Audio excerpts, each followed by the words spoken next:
Ayo, segera download Quran Tadabbur, tafsir dalam genggaman Anda.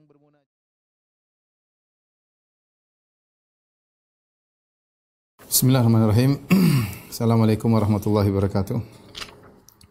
Alhamdulillahi ala ihsanih wa syukru lahu ala taufiqihi wa amtinanih wa asyhadu an la ilaha illallah wahdahu la syarika lahu ta'ziman li sya'ni wa asyhadu anna Muhammadan abduhu wa rasuluhu da'ila ridwanih. Allahumma salli alaihi wa ala alihi wa ashabihi wa ikhwani. Para ikhwan dan akhwat, para jamaah Masjid Tarbiyah Cilandak yang dirahmati oleh Allah Subhanahu wa taala. Kita lanjutkan bahasan kita tentang sirah Nabi sallallahu alaihi wasallam dan kita sekarang masih menuju ke perang Khandaq. Perang Khandaq terjadi pada tahun 5 Hijriyah. Dan pada pertemuan terakhir kita sudah jelaskan tentang pernikahan Nabi dengan Ummu Salamah dan itu terjadi di tahun 4 Hijriyah. Ada satu peristiwa sebelum kita menyampaikan tentang kisah pernikahan Nabi sallallahu alaihi wasallam dengan Zainab binti Jahsh. Ada peristiwa terjadi yaitu di bulan Rabiul Awal tahun 5 Hijriyah. Kita masuk pada tahun 5 Hijriyah tentang Ghazwat Daumatil Jandal, perang Daumatil Jandal ya. Daumatil Jandal adalah suatu kota yang terletak di sebelah utara kota Madinah, yaitu menuju ke negeri Syam. Jadi kalau kita berjalan dari Madinah kemudian menuju ke utara akan melewati Khaybar, setelah melewati Khaybar akan melewati Tabuk. Ya, Tabuk itu sudah sekitar 700 kilo dari kota Madinah. Sebelah kanannya ada Daumatul Jandal yang mungkin kira-kira jaraknya dari kota Madinah sekitar 800 km kira-kira ya. Dan inilah perjalanan perang yang terjauh yang pertama kali dilakukan oleh Nabi sallallahu alaihi wasallam dan para sahabat. Dan ketika itu Nabi juga ikut keluar ya, Nabi juga ikut keluar ya. Dan ini bedanya antara ghazwah dengan sariyah. Kalau sariyah itu Nabi tidak ikut keluar dalam pasukan tersebut, tapi kalau ghazwah ya ghazu maka Nabi sallallahu alaihi wasallam ikut keluar dalam pasukan tersebut. Adapun sebab terjadinya perang ini ya, Nabi sallallahu alaihi wasallam mendapat kabar dari mata-mata Nabi sallallahu alaihi wasallam ya, sumber-sumber berita bahwasanya di kota Daumatul Jandal telah berkumpul banyak orang ya. Mereka bahkan berbuat zalim, kalau ada yang lewat situ mereka rampas, mereka rampok orang-orang lewat di kota tersebut. Bahkan mereka berniat untuk menyerang kota Madinah. Mereka berniat untuk menyerang kota Madinah. Karena mereka sudah berniat untuk menyerang kota Madinah, maka Rasulullah SAW pun akhirnya berangkat ingin menyerang mereka terlebih dahulu. Maka Rasulullah SAW berangkat dengan kaum muslimin ya. Kemudian Nabi istakhlaf, yaitu menjadikan pengganti beliau di kota Madinah Sibak bin Ghurfutah Al-Ghifari. Ya, kemudian Rasulullah SAW berangkat dengan 1000 orang. Maka ini adalah perjalanan terjauh pertama kali yang ditempuh oleh Nabi SAW ke arah negeri Syam untuk menyerang mereka. Maka model perjalanan yang dilakukan oleh Nabi SAW yaitu para Nabi dan para sahabat berjalan di malam hari agar tidak ketahuan. Kalau siang mereka bersembunyi, tidak melakukan gerak-gerik, sembunyi, diam atau bercamp suatu tempat. Kemudian malamnya berjalan lagi, siangnya bercamp agar tidak ketahuan. Terus demikian. Karena mata-mata di mana-mana ada, itu masa peperangan. Ya, sampai akhirnya mereka mendekati kota Daumatul Jandal. Ketika sudah sampai dekat kota Daumatul Jandal, maka atau daerah Daumatul Jandal, maka kemudian Nabi SAW menyerang penggembala-penggembala mereka. Kemudian Rasulullah SAW merampas hewan-hewan mereka ya. Kemudian juga penggembala-penggembalanya pada kabur ya. Akhirnya tatkala mereka mendengar bahwasanya Rasulullah dan 1000 pasukan sudah sampai di kota Daumatul Jandal, mereka pun kabur. Dan Nabi sampai di lokasi mereka, kemudian Rasulullah SAW para sahabat berdiam beberapa hari. Kemudian Rasulullah SAW mengirim pasukan-pasukan kecil saraya untuk mengecek mereka. Ternyata mereka sudah kabur dan tidak berani melawan kaum muslimin. Akhirnya Rasulullah SAW pun pulang ya. Tapi ini peristiwa diabadikan dengan nama Ghazwatu Daumatil Jandal karena Rasulullah SAW ikut keluar bersama pasukan. Dan inilah ghazwah pertama kali yang jauh, peperangan yang sangat jauh dari Madinah, sekitar 800 km ya, 700-800 km menuju ke negeri Syam ya, menuju ke negeri Syam. Sedikit lagi mungkin perjalanan 5 hari sudah sampai ke Syria, ke Damaskus ya, menunjukkan ini perjalanan yang sangat jauh. kemudian juga menggentarkan mereka orang-orang yang sampai jauh ingin menyerang kota Madinah menjadi gentar karena ternyata pasukan kaum muslimin sampai di sana. Ini membuat kabilah-kabilah lain yang kecil-kecil ingin menyerang berpikir 2 kali atau berpikir 1000 kali karena kalau sampai kabar mereka ingin menyerang kota Madinah bisa jadi Rasulullah SAW dan para sahabat datangi mereka dahulu sebelum mereka menyerang kota Madinah. Kemudian juga ini latihan, latihan berjalan jauh dengan strategi yang tidak mereka lakukan sebelumnya. Itu berjalan di malam hari siang istirahat, berjalan di malam hari siang istirahat. Ya, dan ini tidak pernah dilakukan sebelumnya, baru dipraktikkan oleh Nabi dan para sahabat ketika itu. Dan ini adalah latihan-latihan yang akhirnya menjadikan negeri Islam menjadi negara yang tersebar dan luas ya. Taib. Setelah ini kita akan bahas tentang pernikahan Rasulullah sallallahu alaihi wasallam dengan Zainab bintu Jahsyin radhiyallahu taala anha dan juga tentang peristiwa turunnya al-hijab, ayat hijab. Zainab bintu Jahsyin dialah ummul mukminin ya yang bernama Zainab bintu Jahsyin bin Ri'ab al-Asadiyah dan dialah saudari dari Abdullah bin Jahsyin. Abdullah bin Jahsyin yang meninggal dalam perang Uhud yang berdoa kepada Allah, ya Allah, aku bermohon kepada Engkau jika tiba perang Uhud, temukanlah aku dengan orang yang bengis, yang kejam, kemudian dia membelah perutku, ya, kemudian dia menghancurkan tubuhku. Nanti kalau aku bertemu dengan Engkau, Engkau akan bertanya kepadaku, kenapa kau terbunuh? Maka aku akan katakan aku terbunuh karena Engkau ya Allah. Dan kemudian dikabulkan oleh Allah. Abdullah bin Jahsyin ketemu dengan musuh yang sangat bengis, maka dia dibunuh, kemudian badannya dipotong-potong. Itulah Abdullah bin Jahsyin, ya, Abdullah bin Jahsyin. Kemudian mereka juga punya saudara namanya Ubaidillah bin Jahsyin. Ubaidillah bin Jahsyin ini suaminya Ramlah, ya, Ummu Habibah radhiyallahu taala anha yang berhijrah bersama Ramlah ke negeri Habasyah. Kemudian dia meninggal di sana Ubaidillah bin Jahsyin. Baru kemudian Ramlah akhirnya dinikahi oleh Nabi, dikhitbah oleh Nabi sementara dia masih dia Ummu Habibah bintu Abi Sufyan, putrinya Abu Sufyan, dan sementara dia masih berada di Habasyah. Kemudian disebutkan oleh sebagian ahli sejarah bahwasanya Ubaidillah bin Jahsyin sebelum meninggal dia tanassar, dia masuk Nasara, tetapi riwayatnya lemah. Yang benar dia meninggal dalam kondisi Islam, ya, dalam kondisi Islam. Jadi ini keluarga yang mulia, ya. Kemudian Zainab binti Jahsyin juga punya saudari namanya Hamnah bintu Jahsyin, ya. Hamnah bintu Jahsyin yang seorang sahabiah yang mulia, tapi dia sempat terjerumus dalam ikut-ikutan menuduh Aisyah radhiyallahu anha dengan tuduhan yang tidak benar dalam peristiwa hadisatul ifk. Ibu mereka ini, ya, Abdullah bin Jahsyin, Ubaidillah bin Jahsyin, Hamnah bintu Jahsyin, Zainab bintu Jahsyin. Ibu mereka namanya Umaymah bintu Abdul Muttalib. Ya, bapak mereka Jahsh bin Ri'ab. Tapi ibunya Zainab bintu Jahsyin dan Abdullah bin Jahsyin adalah Umaymah bintu Abdul Muttalib. Umaymah bintu Abdul Muttalib adalah tante Nabi sallallahu alaihi wasallam, ya, karena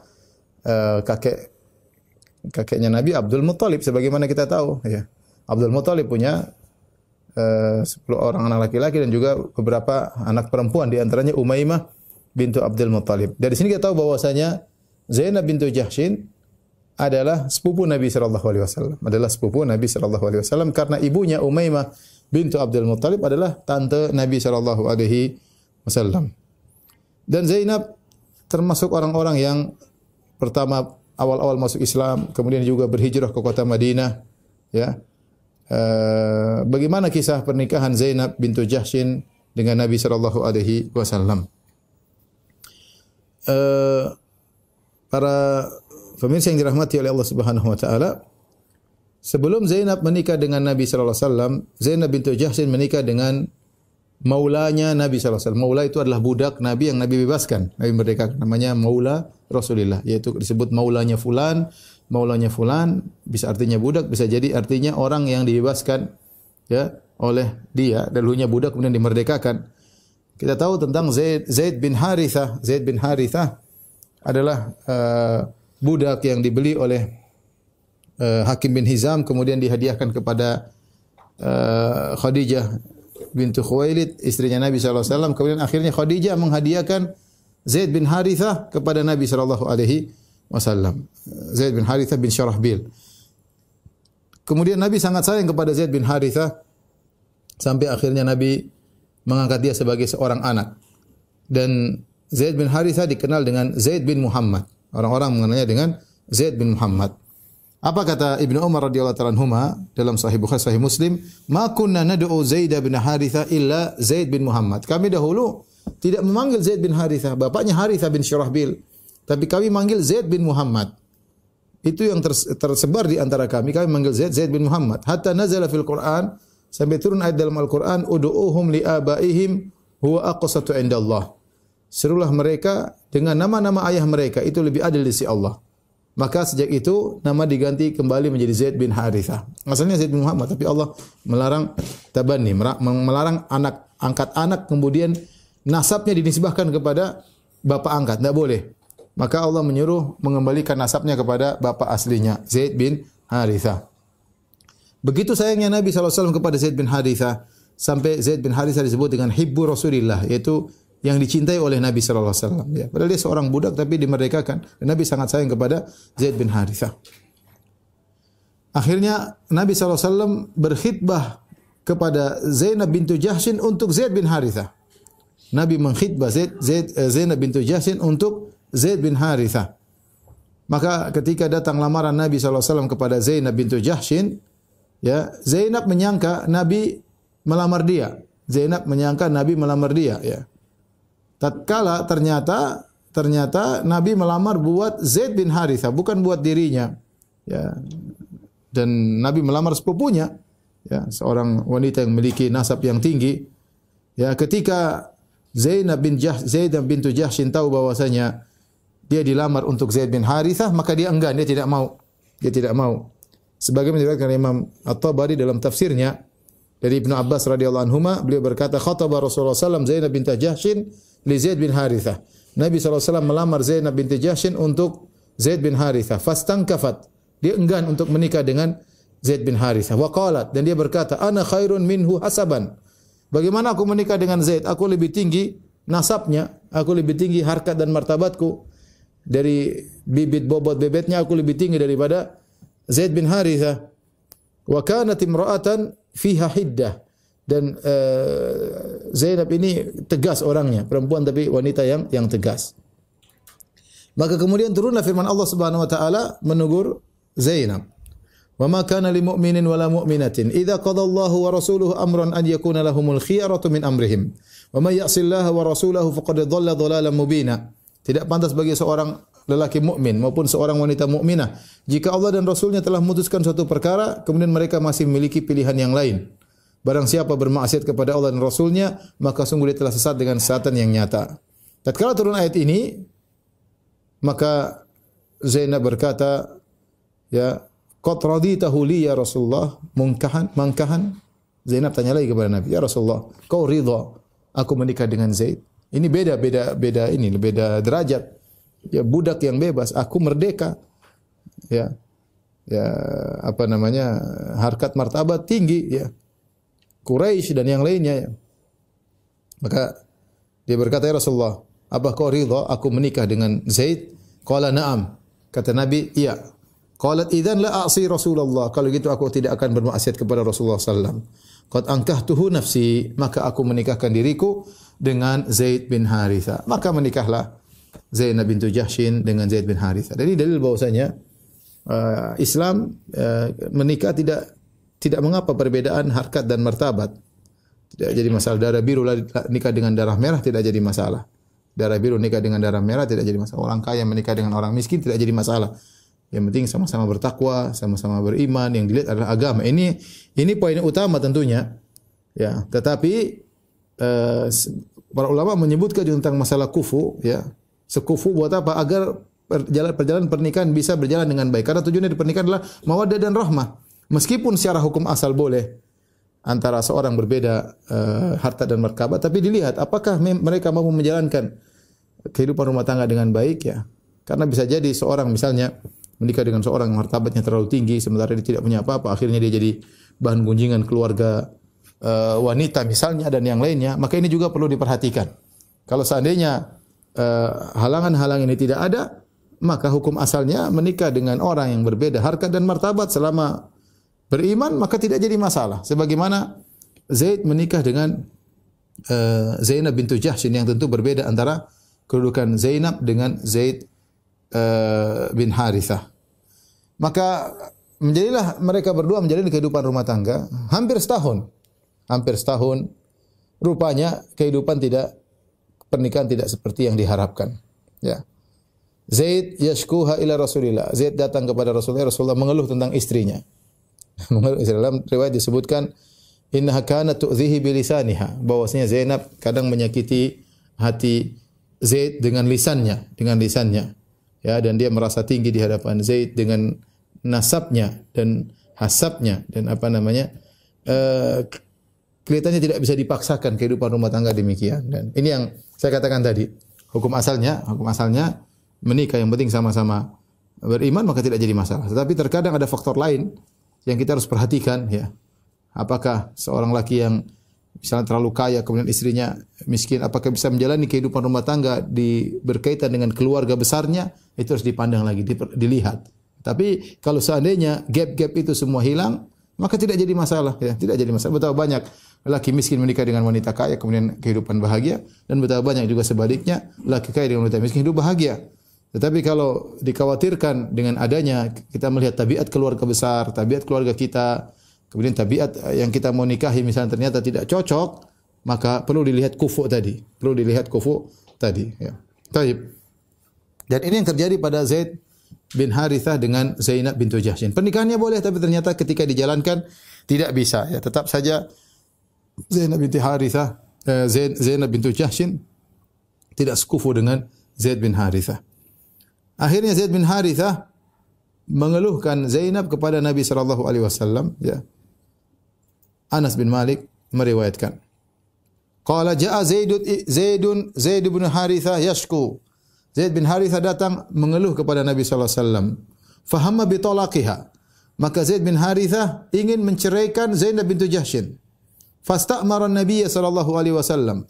Maka dia pun bermusyawarah dengan Nabi, minta anjuran Nabi apa yang harus dia lakukan, apakah dia ceraikan istrinya ini. Faqala Nabi sallallahu alaihi wasallam, Nabi mengatakan ittaqillah wa amsik alaika zaujaka. Bertakwalah kepada Allah wahai Zaid, yaitu sabar. Wa amsik alaika zaujak, dan tahan istrimu, jangan kau ceraikan. Ya, jangan kau ceraikan. Di sini Nabi sallallahu alaihi wasallam berwasiat kepada Zaid untuk mempertahankan Zainab. Ya. Ya. Padahal Nabi SAW tahu bahwasanya dia akan diberi beban oleh Allah Subhanahu Wa Taala untuk menikahi Zainab di kemudian hari. Karena ada tujuan Allah itu menghilangkan tradisi yang berlaku ketika itu, yaitu tradisi kalau orang sudah diangkat anak maka seakan-akan anak sungguhan.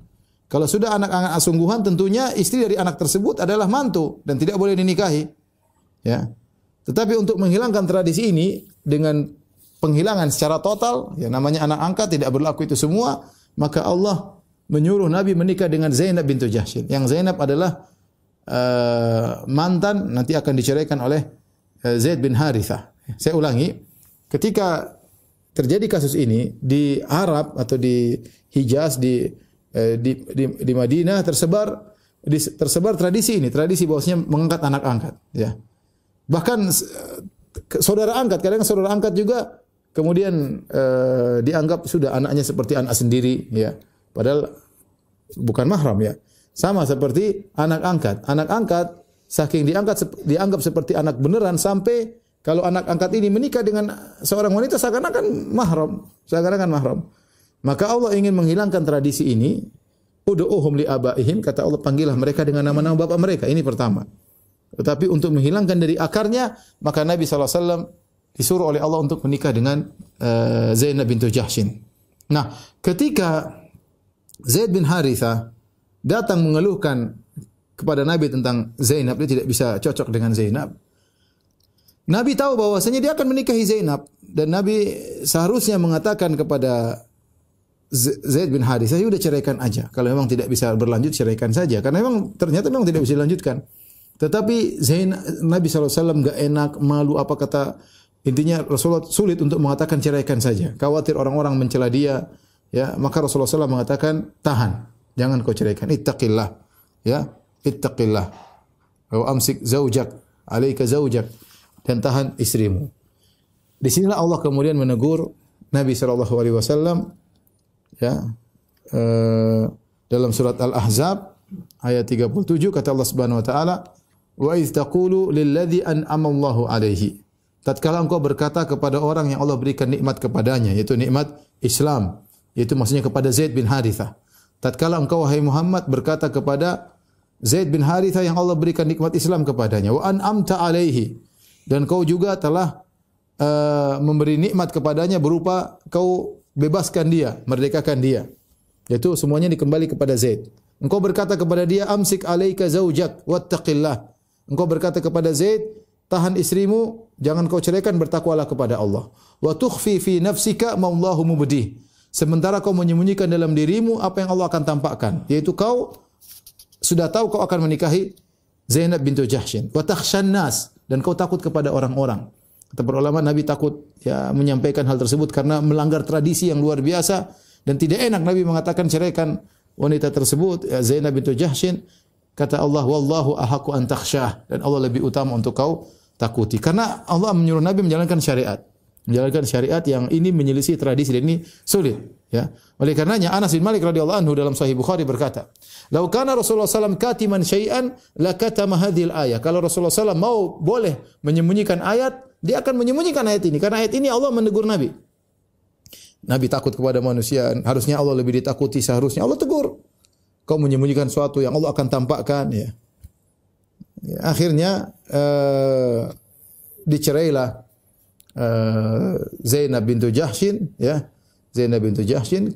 Kemudian setelah masa iddah selesai, qadha minha Zaidun wataran zawajnakaha, maka Allah pun menikahkan Nabi dengan Zainab bintu Jahshin, ya. Ya. Falamma qadha Zaidun minha wataran zawajnakaha. Tatkala Zaid sudah menceraikan Zainab dan sudah habis masa iddahnya, kami nikahkan engkau dengan Zainab likai la yakuna 'alal mu'minina harajun fi azwaji adiyaihim idza qadha minhunna watara. Agar berlaku aturan jika anak angkat yang dia bukan anak nasab menikah dengan seorang wanita kemudian dia cerai, maka bapak angkatnya boleh menikahi istri dari anak angkatnya tersebut. Karena antara anak angkat dengan bapak angkat tidak ada hubungan nasab. Tidak ada hubungan nasab. Jadi benar-benar tradisi tersebut mau dihilangkan oleh Allah Subhanahu wa taala. Wa kana amrullahi maf'ula, dan perkara Allah yang itu yang akan dikerjakan. Taib. Ketika Zainab masa iddahnya sudah selesai, maka Rasulullah SAW pun menikahi Zainab. Ya, bagaimana kisahnya? Ya. Kisahnya tatkala masa iddahnya Zainab selesai, Rasulullah SAW berkata kepada Zaid, kepada mantan suaminya Zainab. Karena Rasulullah sangat dekat dengan Zaid bin Harithah. Idhab fadhkurha alayya. Wahai Zaid, saya utus kau, pergilah kepada Zainab. Dan Zainab tidak tahu apa tentang hal ini. Tidak menduga bahwasanya Nabi akan menikahi dia. Dia tidak menduga sama sekali. Mungkin tidak cocok dengan suaminya, cerai. Ya, tiba-tiba Allah perintahkan Nabi untuk menikah dengan Zainab. Maka kata Nabi kepada Zaid, idhab fadhkurha alayya. Wahai Zaid, pergilah kau kepada Zainab dan lamarlah untukku. Zaid berjalan, fantalaqa hatta ataha. Kata Anas bin Malik, Zaid pun berjalan menuju bekas istrinya, mantan istrinya Zainab. Mau dia lamar untuk Nabi sallallahu alaihi wasallam. Dahulu Nabi lamar buat dia, sekarang dia mau lamar buat Nabi sallallahu alaihi wasallam. Wa hiya tukhammiru ajinaha. Sementara Zainab, ini belum turun ayat hijab, ya. Zainab sedang mengolah adonan rotinya, mengolah. Apa kata Zaid? Falamma ra'aituha 'azumat fi sadri. Tatkala aku melihat Zainab, sudah lama tidak melihat, ini masa iddah sudah selesai, mungkin 3 bulan lama. Ketemu lagi, ya. Tatkala aku melihat Zainab, kata Zaid, 'azumat fi sadri, maka aku merasa sangat karismatik di mataku. Aku sangat menghormati dia. Hatta ma astati'u an anzura ilaihi, sampai aku tidak mampu untuk melihat Zainab. Kenapa? Karena Zaid tahu ini bakalan dinikahi oleh Rasulullah sallallahu alaihi wasallam. Ini bakalan jadi ummul mukminin. Padahal tadi bekas istrinya. Tapi karena dia tahu ini bakalan dinikahi oleh Nabi sallallahu alaihi wasallam, maka dia pun memandang Zainab dengan penuh penghormatan sampai aku tidak mampu melihatnya, kata Zaid. Ya.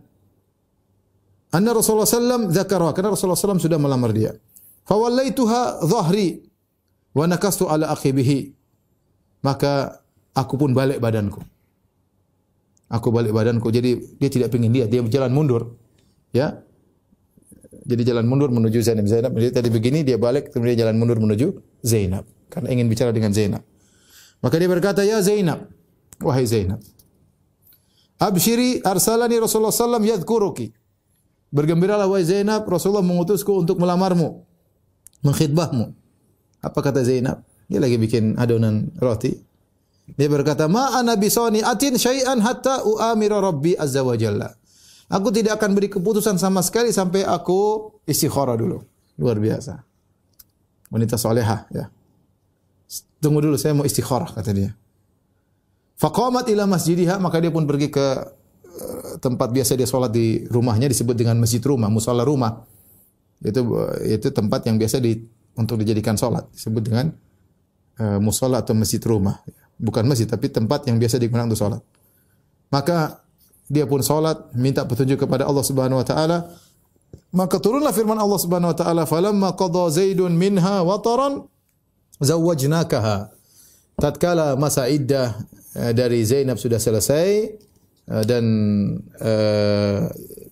segala urusan antara Zaid dengan Zainab sudah selesai, zawwajnakaha, kami pun menikahkan engkau dengannya, ya. Jadi yang menikahkan Nabi dengan Zainab adalah Allah Subhanahu wa taala. Allah Subhanahu wa taala. Ya. Oleh karenanya, setelah turun ayat ini, Nabi SAW langsung bertemu dengan Zainab tanpa izin-izin lagi. Sudah selesai, Allah sudah nikahkan. Tidak pakai wali-wali, tidak pakai macam-macam, Allah langsung nikahkan langsung. Makanya Zainab radhiyallahu anha, Zainab bintu Jahsyin, kadang berbangga di hadapan istri-istri Nabi yang lain. Zainab berkata, zawwajakunna ahalikunna wa zawwajani Allah taala min fawqi sab'i samawat. Apa kata Zainab bintu Jahsyin? Ini perkataan Zainab dalam Sahih Bukhari. Dia berkata, ya, dalam bab wa kana arshuhu 'alal ma', ya, dalam kitab Tauhid, dalam bab bahwasanya arsy Allah di atas air. Zainab berkata kepada istri-istri Nabi yang lain, kalian wahai istri-istri Nabi, kalian dinikahkan oleh keluarga kalian, wali-wali kalian. Entah bapak, entah kakak, entah apa, pokoknya keluarga kalian menikahkan kalian. Adapun aku, zawwajani Allah taala, Allah menikahkan aku langsung min fawqi sab'i samawat, di atas langit yang 7. Akidah, ya, akidah maksudnya Allah di atas langit. Ya, dan ini dibanggakan oleh Zainab bintu Jahsyin radhiyallahu taala anha, ya. Inilah cerita tentang kisah pernikahan antara Zainab dengan Nabi sallallahu alaihi wasallam dalam rangka untuk menghilangkan tradisi yang berlaku, ya. Jadi ada dua manfaat. Yang pertama, bahwasanya pernikahan antara seorang yang berbeda nasabnya, ya, darah biru atau darah merah, boleh-boleh saja, yang penting agamanya benar. Tapi tadi saya katakan harus dilihat juga masalah kufunya, apakah sekufu atau tidak, ya, karena supaya pernikahan berjalan dengan baik. Tapi hukum asalnya boleh, Yang kedua, dalam rangka untuk menghilangkan tradisi yang sedang berjalan di masyarakat dengan Allah menyuruh Nabi SAW menikah dengan bekas istri atau bekas istri anak-anak angkatnya. Adapun riwayat yang tersebar di sebagian buku tafsir yang menyebutkan Nabi ketika Zainab menikah dengan Zaid, maka Nabi jatuh cinta sama Zainab. Ini riwayat semua dhaif. Diriwayatkan oleh perawi-perawi yang dhaif, kemudian bermuara juga kepada Al-Waqidi matruk. Ditinggalkan oleh para ahli hadisnya, dia matruk, jadi dhaifnya sangat parah, ya. Kalau dia meriwayatkan hadis maka disebut dengan dhaifnya sangat parah, ya. Yang mengatakan Nabi ketika Zaid menikah dengan Zainab, maka Nabi sudah suka dengan Zainab tapi dia sembunyikan perkara tersebut. Ya, ini tidak benar, ya. Yang benar bahwasanya Allah yang menyuruh Nabi menikah dengan Zainab, ya. Allah. Dan ini juga dalil bahwasanya terkadang wa asa an takrahu syai'an wa huwa khairul lakum. Bisa jadi kau benci sesuatu ternyata baik bagimu. Nabi yang menyuruh, Allah dan Rasul yang menyuruh Zainab menikah dengan Zaid, ya.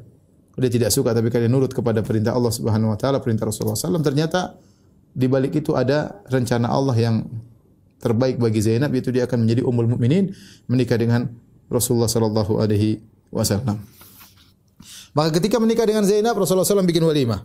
Rasulullah SAW bikin walimah, kemudian dengan daging dan roti. Dan disebutkan Rasulullah SAW tidak pernah membuat walimah lebih hebat daripada walimahnya Zainab bintu Jahshin. Ya. Kata Anas radhiyallahu anhu, ma aulama Rasulullah SAW ala imra'atin min nisa'ihi akthar wa afdal mimma aulama ala Zainab. Rasulullah SAW tidak pernah buat walimah terhadap salah seorang pun istrinya sebagaimana walimah yang lebih baik daripada walimahnya Zainab bintu Jahshin. Zainab bintu Jahshin. Orang-orang ketika walimah tersebut mereka makan daging dan roti dan mereka kenyang. Ya. Dalam Sahih Bukhari dari Anas bin Malik, kata Anas bin Malik, bunya ala Nabi sallallahu alaihi wasallam bi Zainab bintu Jahshin bi khubzin wa lahm. Yaitu Rasulullah SAW menikah bikin walimah dengan daging dan roti. Fa ursiltu ala ta'ami da'iyan. Aku diutus oleh Nabi untuk mengundang orang.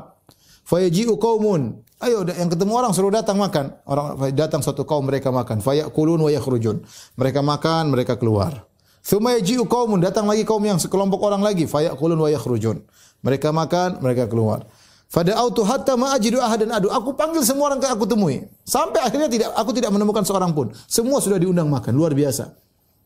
Ini maksud saya walimah yang luar biasa, pesta yang luar biasa, makan semua orang diketemui oleh Anas, semua disuruh makan. Semua disuruh makan dan semuanya makan kenyang, sampai kenyang kemudian pergi, makan kemudian kenyang pergi dan sampai Anas mengatakan saya tidak menemukan seorang lagi yang bisa saya undang. Semuanya sudah diundang. Semua sudah makan. Dalam Sahih Muslim Anas juga bercerita, tazawwaja Rasulullah sallallahu alaihi wasallam fa dakhala bi ahlihi. Rasulullah SAW menikah dengan Zainab kemudian dia menggauli Zainab. Qala sana'at Ummu Sulaim haisan, dan ibuku Ummu Sulaim membuat hais. Hais itu adalah campuran antara tepung dakik yaitu dari gandum dicampur dengan korma. Dulu banyak di Madinah kita sering makan tatkala berbuka puasa, namun sekarang tidak diperbolehkan lagi di Masjid Nabawi karena kalau jatuh di karpet memang sulit untuk dibersihkan. Maka sudah lama sudah dilarang. Dulu awal-awal saya di Madinah, ini makanan favorit kalau kita buka puasa, hais, enak. Ya, masih dijual juga sekarang di supermarket. Yaitu korma dicampur dengan tepung, kemudian diolah dengan olahan tertentu, dikasih minyak, namanya hais.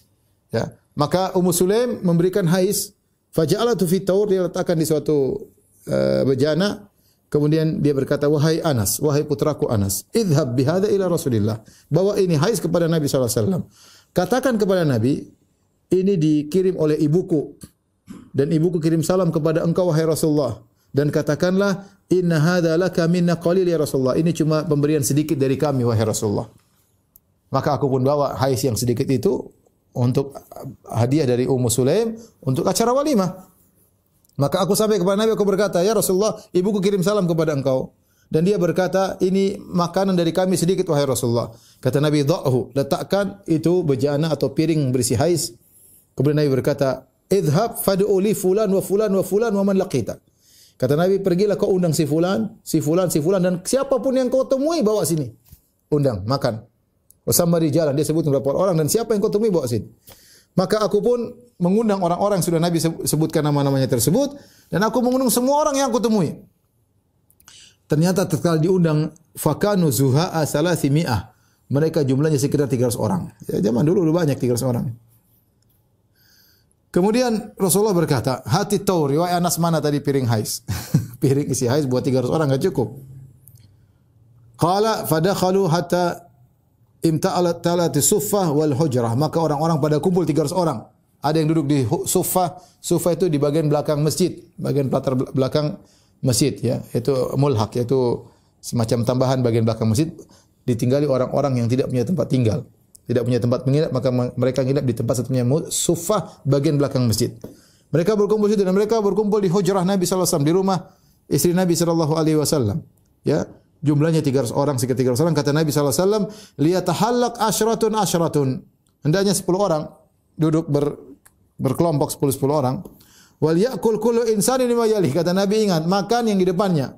Ya. Aturan makan 10 orang dan makan di depannya. Jangan loncat-loncat tangan ya, makan di depannya. Fa akalu hatta syabi'u. Ternyata hais yang sedikit tadi cukup bagi mereka. Mereka makan sampai kenyang. Fa kharajat ta'ifatun wa dakhala ta'ifatun. Sebagian datang sudah kenyang keluar, ganti lagi kelompok yang lain sudah kenyang keluar. Hatta akalu kullum, sampai semuanya makan. Kemudian Rasulullah berkata, "Ya Anas irfa." Wahai Anas, angkat itu piring yang berisi hais. Kata Anas, "Fama adri hina wada'tu kana akthar am hina rafa'tu." Aku tidak tahu. Aku lihat haiznya lebih banyak mana. Waktu aku taruh pertama kali atau sekarang aku angkat, mana lebih banyak saya tidak tahu. Artinya ini adalah mukjizat Nabi sallallahu alaihi wasallam, makanan yang sedikit menjadi banyak.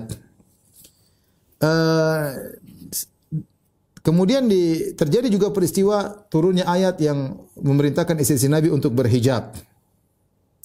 Disebutkan ya, ketika mereka datang makan bersama Nabi sallallahu alaihi wasallam, ya, sebagian sudah pergi, sebagian orang masih tetap di situ. Ngobrol-ngobrol, yatahaddatsun, mereka ngobrol-ngobrol, sebagian sahabat ngobrol di rumah Nabi sallallahu alaihi wasallam. Rasulullah SAW duduk menunggu mereka. Sementara istrinya balik muka, enggak mau dilihat oleh mereka. Malulah ini perempuan, kemudian dia balik ngobrol, ya. Dia menghadapkan wajahnya ke tembok, ya. Waktu itu belum turun ayat hijab. Maka Rasulullah SAW merasa berat menghadapi sahabat-sahabat, ya. Maka Nabi sallallahu alaihi wasallam keluar dari rumah. Kemudian Nabi balik. Maksudnya Nabi keluar supaya mereka keluar juga. Nabi mau bilang, keluar kalian. Nabi pemalu. Ya, Rasulullah pemalu. Rasulullah SAW enggak bisa bilang, keluar kalian. Rasulullah SAW kasih syarat saja. Beliau keluar. Sebentar balik lagi. Ternyata masih di situ orang-orang. Mereka masih ngobrol. Rasulullah SAW bingung. Gimana caranya? Ya. Kemudian Rasulullah SAW bikin kondisi seakan-akan dia mau berdiri. Pergi keluar. Tapi mereka tidak juga berdiri. Meninggalkan rumah. Sebagian mereka sadar, oh, kayaknya kita harus pulang. Sebagian mereka keluar, sebagian mereka masih tetap ngobrol. Masih tetap ngobrol. Akhirnya Rasulullah SAW keluar. Ya. Rasulullah ingin mereka, ini privasi Nabi SAW, sudah cukup makan-makan, jangan terus berkelanjutan. Ya, Rasulullah SAW ingin sama istrinya, ingin ngobrol sama istrinya, atau privasi yang lain. Akhirnya Rasulullah SAW pergi menjenguk istrinya yang lain. Dia pergi kepada istrinya Aisyah radhiyallahu anha. Kemudian Rasulullah berkata, "Assalamualaikum ahlal bait wa rahmatullah." Assalamualaikum wahai istriku. Waalaikumsalam, kata Aisyah radhiyallahu taala anha.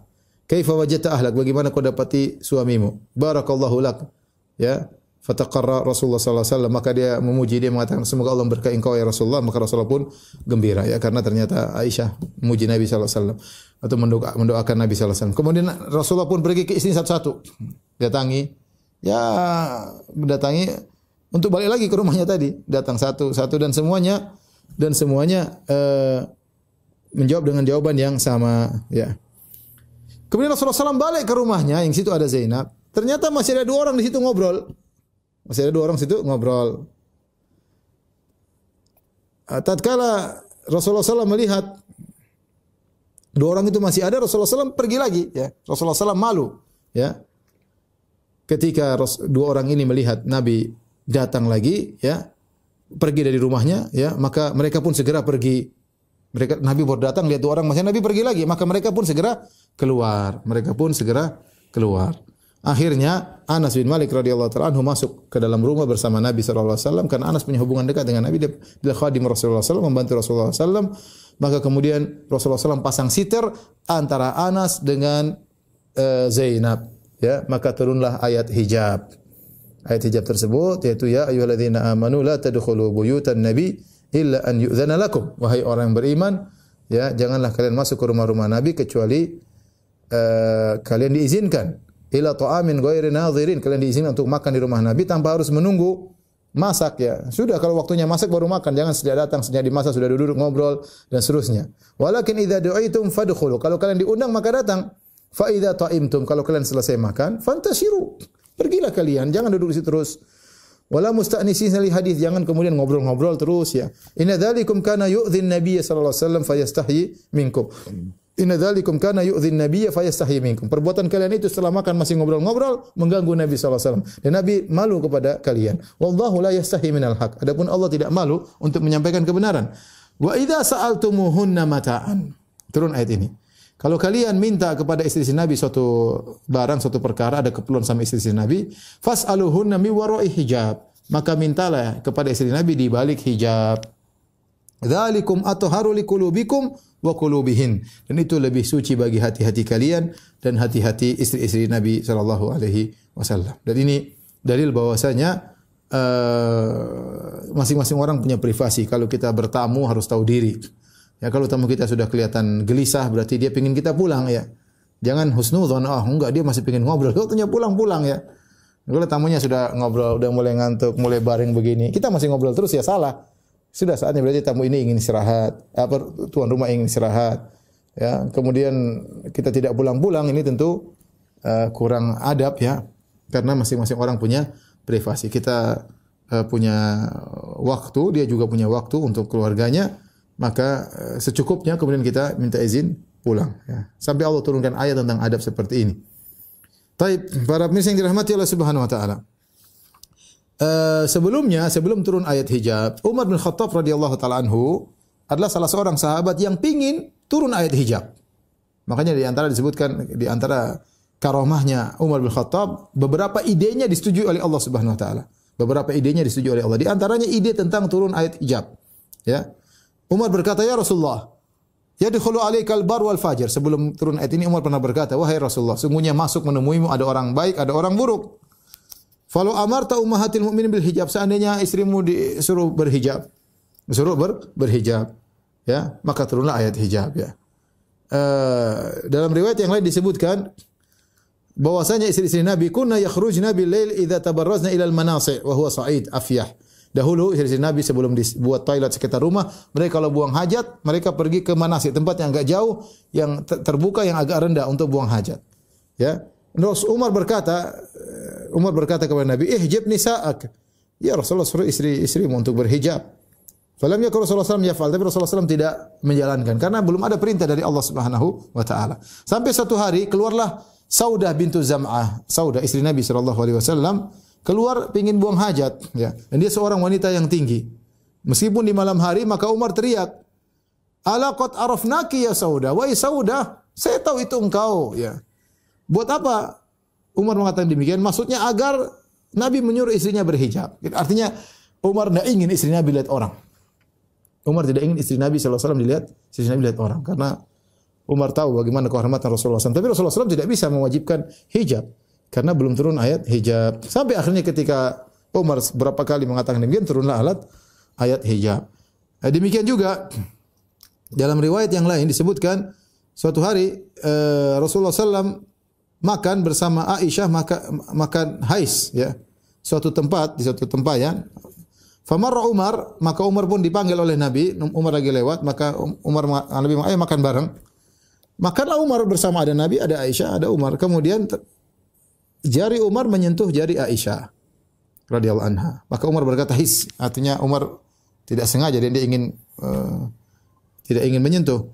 Ya. Kemudian dia berkata, "Lau uta'ifikunna ma ra'atkunna ainun." Ya. Kalau seandainya saya ditaati tentang kalian, saya ingin tidak seorang pun mata bisa melihat kalian. Artinya ingin dihijab oleh Umar. Kemudian turun ayat hijab, dan ini di antara Allah menyetujui ide Umar bin Khattab radhiyallahu taala anhu.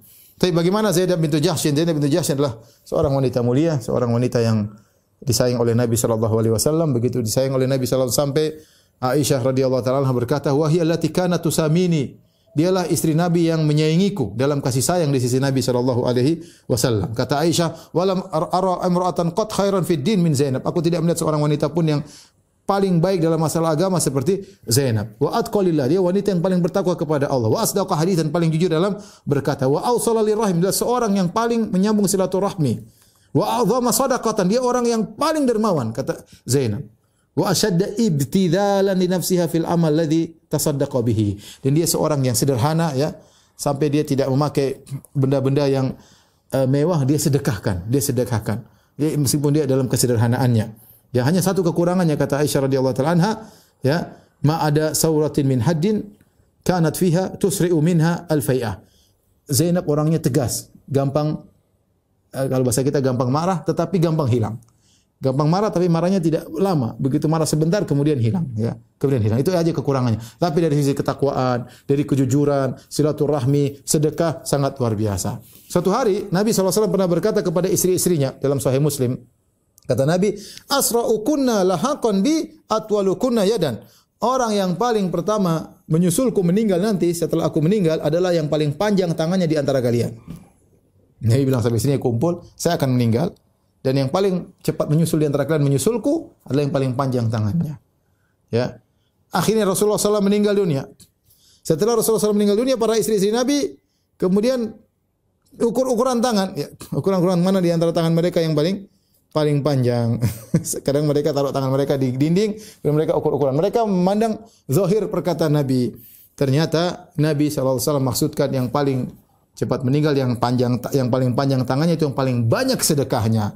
Ternyata yang paling cepat meninggal di antara kami adalah Zainab bintu Jahsy. Ternyata maksud tangan panjang tangan, maksudnya bukan tukang mencuri. Dalam istilah Nabi SAW adalah orang yang paling mudah menjulurkan tangannya untuk bersedekah di jalan Allah Subhanahu Wa Taala. Dan dia adalah bukan wanita yang tinggi, dia wanita yang pendek, tidak terlalu tinggi. Tapi maksud ternyata kalau ukuran tangan tentu tangannya lebih pendek. Tetapi ternyata maksud Nabi adalah orang yang paling banyak bersedekah, dialah Zainab. Dia yang paling pertama menyusul Rasulullah sallallahu alaihi wasallam. Beliau Zainab bintu Jahsy wafat pada tahun 20 Hijriah di masa khilafah Umar bin Khattab radhiyallahu taala anhu dengan usia 53 tahun, ya. Dan inilah istri pertama Nabi yang menyusul atau meninggal setelah wafatnya Rasulullah sallallahu alaihi wasallam dan dikuburkan di Baqi' dan disolatkan oleh Umar bin Khattab radhiyallahu taala anhu. Ketika jenazahnya dibawa, Umar menyuruh orang-orang jalan di depan. Umar tidak pingin jenazah. Maksudnya gairahnya Umar luar biasa. Umar sangat menghormati istri-istri Nabi. Maka Umar suruh orang-orang di depan, tidak ingin jenazah Zainab dilihat oleh orang-orang di belakang, ya. Ya, bahkan sempat Umar mengatakan, ya, tidak ada yang boleh keluar dan ikut jenazah Zainab kecuali yang punya hubungan kekerabatan, ya. Akhirnya Asma binti Umais nasihati Umar, ya Umar, ya Amirul Mukminin, maukah aku tunjukkan kepada engkau tentang suatu cara yang dilakukan oleh orang Habasyah ketika wanita-wanita mereka meninggal, yaitu mereka membawanya di atas semacam keranda, kemudian ditutup dengan kain, ya, sehingga lekak-lekuk tubuh tidak kelihatan. Akhirnya Umar berkata, "Ma'ahsanah, ada ide yang bagus." Akhirnya Zainab bintu Jahsy diletakkan di atas semacam keranda ditutup dengan kain, sehingga jalan orang tidak mengapa melihat karena lekak-lekuk tubuhnya tidak kelihatan. Dan Umar yang menyolatkan Zainab bintu Jahsy, ya, dan dia bertakbir dengan 4 takbir.